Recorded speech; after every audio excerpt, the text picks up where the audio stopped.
आपके साथ रहूंगा।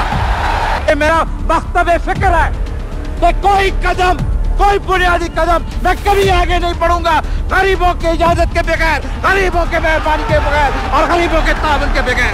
मैं वफाकी काबिना का हिस्सा नहीं हूँ, मगर इसके बावजूद इंशाअल्लाह ताला मैं वो वादा, बीबी का वादा पूरा करने जा रहा हूँ। देखी हौसला ना टामी, भुट्टो वेर आवेगा, मेरे कैद दी किसे नहीं आवाज डकनी, कंबली वाले ने यारो साडी लाज रखनी। बिलावल भुट्टो दी किसे नहीं आवाज डकनी, कंबली वाले ने यारो साडी लाज रखनी।